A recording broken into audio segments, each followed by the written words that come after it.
kebijakan dak fisik di tahun 2025 ini adalah merujuk pada PMK nomor 25 tahun 2024 ya, dengan arahan utama untuk bisa mendukung penguatan layanan dasar publik di bidang pendidikan, kesehatan, infrastruktur, serta perlindungan perempuan dan anak.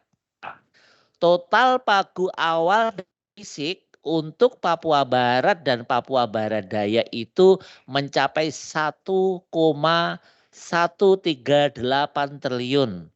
Tetapi memang kemudian mengalami pencadangan atau stop salur itu sebesar 641 miliar lebih. Nah, ini tentu menjadi tantangan untuk kita semua. Tantangan itu begitu nyata. Tapi sebenarnya ini adalah sekaligus peluang untuk melakukan perbaikan. Kita semua di sini tidak boleh menyerah pada angka. Ya, sebaliknya kita harus fokus pada substansi pembangunan.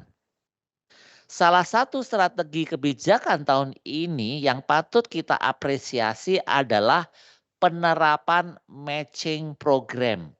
Apa itu? Matching program artinya adalah bahwa kegiatan yang didanai oleh dak fisik harus disinergikan dengan sumber pembiayaan lain. Baik itu dari APBD, dari Otsus, dari DAU Specific Grant hingga hibah. Jadi ini adalah paradigma kolaboratif. Bapak Ibu sekalian, di mana kita tidak lagi bekerja secara sektoral atau sendiri-sendiri. Kita semuanya di sini harus bergerak bersama sebagai satu ekosistem pembangunan. Ibu Bapak sekalian yang saya muliakan, kita juga harus menyambut baik adanya kebijakan terbaru yaitu relaksasi ya. Apa itu relaksasi? Relaksasi adalah batas waktu penyampaian dokumen penyaluran tahap 1 yang dari semula tanggal 22 Juli menjadi 29 Agustus 2025 ya. Namun mari kita terus tetap jaga semangat kita agar ini tidak merupakan alasan untuk menunda. Ya, jangan dipahami secara berbeda. Jadi relaksasi ini Bapak Ibu sekalian justru bentuk kepercayaan dari pemerintah pusat kepada pemerintah daerah. Ya. Di balik itu ada catatan penting ya, bahwa sebenarnya kita sedang menghadapi resiko keterlambatan pencapaian target nasional. Ini harus jadi alarm untuk kita semua yang hadir di sini sebagai orang-orang yang diberi amanah oleh negara maupun oleh pemerintah daerah. Perlu saya sampaikan bahwa hingga 11 Juli 2025 atau 3 hari yang lalu hari Jumat, realisasi penyaluran dari dak fisik di Papua Barat dan Papua Barat Daya itu baru mencapai 46,64 miliar atau baru 4,1% saja Bapak Ibu sekalian dari total pagu yang disalurkan. Artinya ini adalah pekerjaan rumah kita masih sangat besar.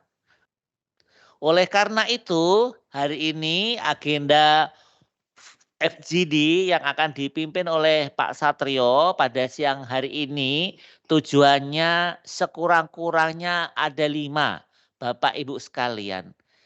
Sehingga paling tidak 5 hal ini harus kita cakup, kita bicarakan dalam FGD ini. Yang pertama, ya, kita ingin sama-sama mendorong percepatan pemenuhan dokumen syarat salur oleh seluruh Pemda. Ya. Kedua, kita harus mampu sama-sama mengidentifikasi apa kendala yang dihadapi oleh Pemda, baik secara teknis maupun secara administratif. Ketiga, hari ini kita juga mensosialisasikan relaksasi kebijakan, termasuk tenggat waktu dan kemudahan batch penyalurannya. Ya. Keempat, kita ingin menjaring aspirasi dan masukan dari daerah, dari Bapak Ibu yang hari ini hadir ya, untuk bisa kami kalibrasi dan kami ekskalasi ke pusat, terutama terkait bidang-bidang yang terkena pencadangan. Ya.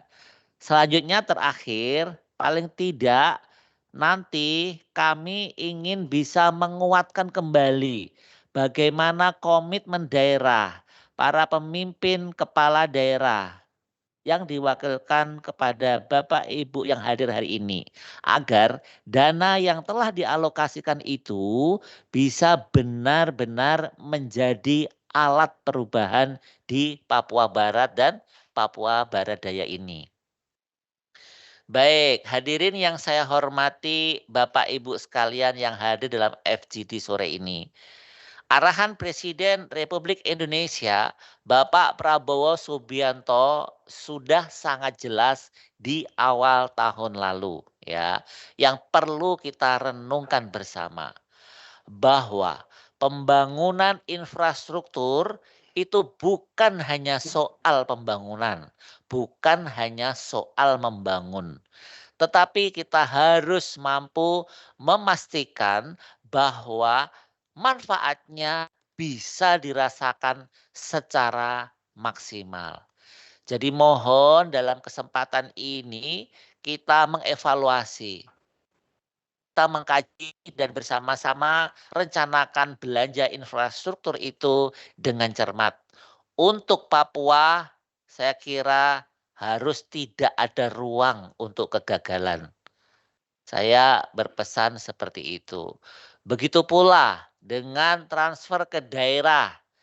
Ini bukan sekedar angka dalam APBN. Ini adalah alat perubahan yang harus bisa melakukan beberapa hal paling tidak.